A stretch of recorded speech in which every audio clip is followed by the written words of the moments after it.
Hello and welcome back to UCL Review, where we round up the biggest results and talking points from the best competition in the world, the Champions League. Joining me today, it's Joe Tomlinson, the best Man United fan we could find.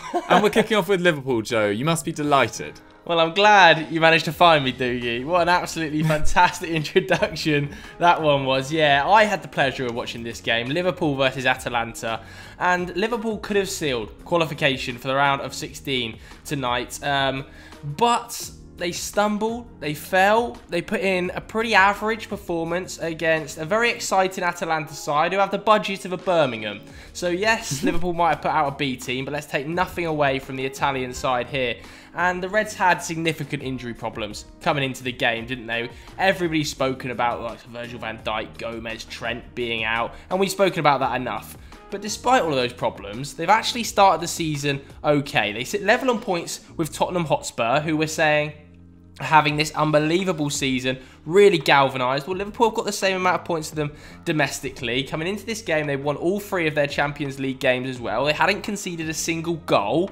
So they were flying in Europe too, and the big talking point was whether Mo Salah was going to be fit and available. He gave another negative test to UEFA, I think yesterday, so he was available for this one, and Klopp wasted no time chucking him into the starting 11, alongside some pretty strong players, you know, the likes of Sadio Mane, but also some youngsters. We saw Curtis Jones, we saw Reece Williams, and we saw Nico Williams start in the Liverpool 11. This means that they became the first side to name 3 British teenagers in their starting 11 in a Champions League match since Arsenal in December 2009.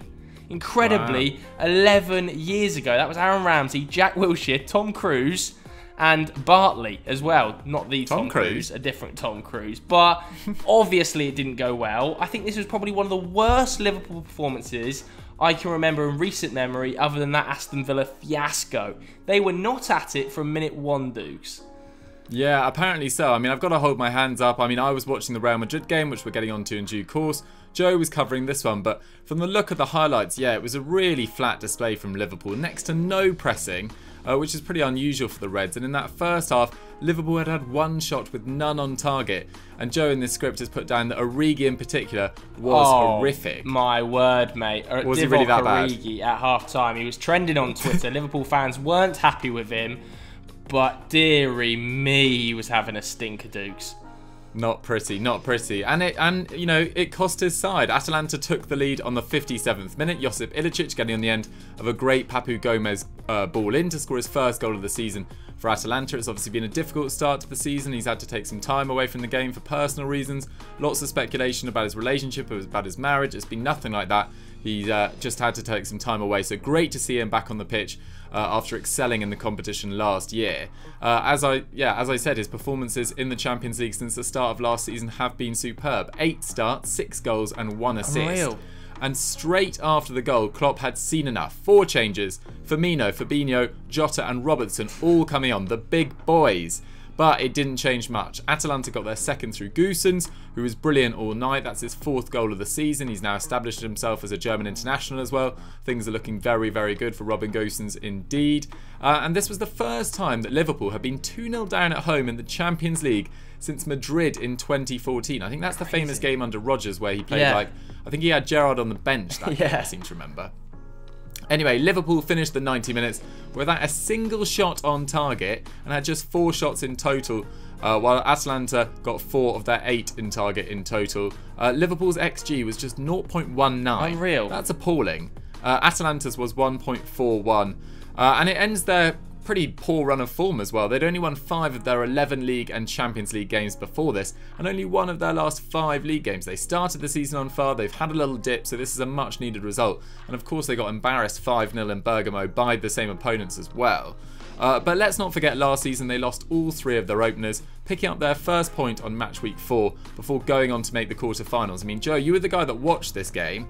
Was it just a case of Liverpool being exceptionally poor, or could you see Atalanta maybe putting together a little run? I mean, Liverpool definitely weren't at the races tonight. You know it's not their night when Sadio Mane looks a little bit uninterested in the game. Usually he's firing on all cylinders, chasing down every lost cause.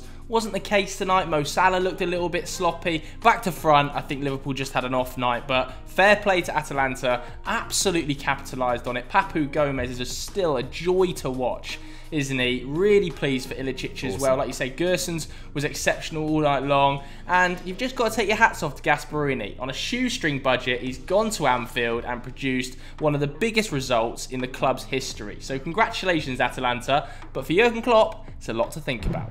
So the game I watched was Inter versus Real Madrid in the San Siro, and it saw Real Madrid continue their renaissance in the Champions League. They beat them 2-0 with goals from Eden Hazard from the spot and Rodrigo. Los Blancos' Champions League campaign, as we all know, had got off to a pretty shaky start. They'd been beaten quite soundly 3-2 by Shakhtar Donetsk, bounced back with a 2-2 draw away at Gladbach, utilising 2 goals after the 87th minute, beat Inter Milan 3-2 in Spain, and then got this result here. But they've been far from brilliant, or at least consistent, this season. This was just their 7th win in 13 games, with 3 defeats already. And Zidane was actually forced into a very experimental lineup. Ramos and Benzema, their 2 best players of the last 18 months or so, were both out. So Nacho Monreal played centrally alongside Varane. Mariano Diaz started his first ever Champions League game. Jovic, Fede Valverde and Odriozola were also out. But it wasn't just Mariano Diaz that was tasting this stage for the very first time as well. Odegaard started his first ever Champions League game.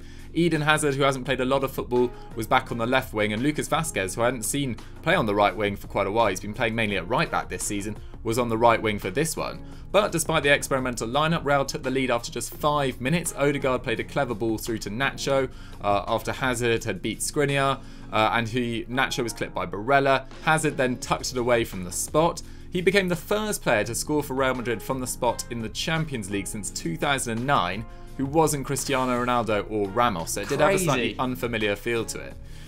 Real dominated the first half completely, really. Vazquez also hit the post. Ferland Mendy made a baffling decision to not shoot on goal when through, tried to square it unselfishly. And things went from bad to worse for Inter Milan after 33 minutes when Arturo Vidal, who was pretty riled after a challenge from Varane in the box, got shown 2 yellow cards for dissent in the space of about 30 seconds. At one stage, I was pretty sure he was going to headbutt Anthony Taylor. It wasn't very pretty. And he was sent down the tunnel. He then kicked the side screen. He was fuming, Conte was fuming, and Inter were very much falling apart. He's now received 3 red cards in the Champions League, and 2 of which have come against Real Madrid. Second half, Conte tried to change it a little bit. He sent on Perisic and D'Ambrosio for Lautaro Martinez and Bastoni, but it really made no difference at all. Vazquez set up Rodrigo to volley home. That was his 9th goal involvement, 6 goals and 3 assists in 9 Champions League games. And I've got to say, when I've watched Rodrigo in the league, not really the same player, but seems to come alive in this competition. At just 19 years old, he's just another youngster. We've just got a plethora of attacking talent throughout world football right now under the age of 22, and he's definitely another one. The stats suggest just how one-sided it was. Real had 62% possession, 14 shots with 6 on target. Inter only had 5 and could only get 1 on target. So a very bleak night for Inter Milan. And Joe, this is pretty much curtains for their Champions League campaign. Yeah, I mean, this is effectively the campaign over for them. Pretty much now. 2 points after 4 games, of course, drawing 2-2 with Gladbach, 0-0 away at Shakhtar. They lost in Spain in the reverse of this fixture, and then 2-0 tonight. And Antonio Conte, I saw fans of Inter Milan already starting the rumblings of, is he the right guy to continue carrying this club forward, which seems a little bit early in my opinion, but nevertheless, his Champions League record is awful. Of course, they were knocked out of the groups last year. They did eventually reach the Europa League final, though, but he never even made it past the last 16. Let's not forget, with Chelsea, and reached 1 quarter-final in 3 years with Juventus. So he has a tragic record in Europe, as do the whole of Italy, to be totally honest with you. I was having a little look prior to shooting this at the last time an Italian club really did any damage in any European competition was, obviously Juventus have been in finals, but the last time an Italian club won a European competition was over a decade ago now. So things have rapidly got to start changing for them to do some damage on the continent, because it's pretty much totally reliant on Juventus. But Inter haven't been good domestically either recently. They've only won 4 of their opening 8 league games. That's 3 draws and a loss packed in there as well. They're 5 points back from leaders AC Milan, and they spent £87 million in the summer as well. So I don't want to totally side with the fans that are Conte out, but you can see why they're definitely expecting more. Now, like Doogie, I didn't overly watch this game. I have seen the highlights, but it felt like, at least speaking to Doogie, that they really struggled to get the ball off Real Madrid. And when they did, their wing-backs failed to create, really. Hakimi, of course, playing against his old side, would have wanted to impress, didn't really. And then Ashley Young. Am I surprised that Ashley Young isn't cutting it against a club like Real Madrid? Absolutely not. Created one chance between them. Their usual midfield creative force, Barrea, really struggled too. No dribbles, no key passes, no shots. Did help out defensively, but that's not the area that you want him. For Real Madrid, you mentioned him a minute ago. Nacho, very impressive at centre-back. The forgotten Real Madrid hero. 7 tackles and interceptions, 90% pass accuracy, 2 aerial draws, 1 dribble, 1 shot, and he's playing against one of the form strikers in world football, really, in Romelu Lukaku, who only pulled off 1 shot on the night. Again, am I surprised that Romelu Lukaku isn't cutting it in big games? Not overly. Kroos, I want to point out him as well, because he was exceptional. 98% pass accuracy. We've come to expect that from Toni Kroos over the years. Eden Hazard, very solid as well. 6 dribbles, 1 key pass, 3 shots. But man of the match, we've given it to Vázquez on the right wing. 1 tackle, 3 dribbles, 94% pass accuracy, 1 key pass, and 4 shots, as well as the assist for that crucial second goal. It puts Real Madrid into a good position. Second in the group, 3 points off of Gladbach, who of course thrashed Shakhtar 4-0 tonight. Inter, they basically need a miracle here. I don't see them getting it. They're going to have to hope to do some damage in the Europa League, but is that really where Inter Milan fans want to do damage nowadays after spending that much money under Conte this summer? I'm not overly sure. They've got Sassuolo on Saturday. It's a big game. Real Madrid, I think they host Alaves, so that should be a slightly easier game than Inter Milan, but judging on this, I'm not overly sure. Doogie, you watched it. Inter just well off the pace, really. Yeah, massively so. Even when they had 11 men, it was actually they played better with 10, to be fair. The gap between Lautaro Martinez and Romelu Lukaku was far too big. There was no runners from deep, and Hakimi was kept really quiet on the right wing by Ferland Mendy, and Carvajal completely dominated Ashley Young. And when you do that with Vidal, Gagliardini, not the most attacking midfielders, it was really left to Barella. And as we said, there wasn't much going on. And Real's setup, it was kind of the perfect away performance. They let Inter have the ball, mainly in their own half, mainly passing it between their own 3 centre-backs, and looked to hit them on the break. And considering Real Madrid were missing that many players, about 4 or 5 key members of their first 11 missing, this was a really impressive display from Zidane's side, and they've completely dominated Inter Milan across these 2 games. So very much worthy winners. But you guys watching it, what did you guys make of it? And should Conte be under more pressure for his job, or do you think this is just a little blip? Let us know in the comments down below. And Joe, if they've enjoyed this video, what should they go and watch now? Yeah, why not head over to Football Daily, catch up on some of the weekend's content, including Sunday Vibes or Winners and Losers, where we were having a little bit more of an in-depth look at Arteta's huge struggles with Arsenal that have seen them produce, I think, no goals from open play in over 8 hours of football now, Dukes. Wow, bleak indeed. Yeah, go check that out. Go subscribe to all our 3 channels, and we'll see you next time. Bye!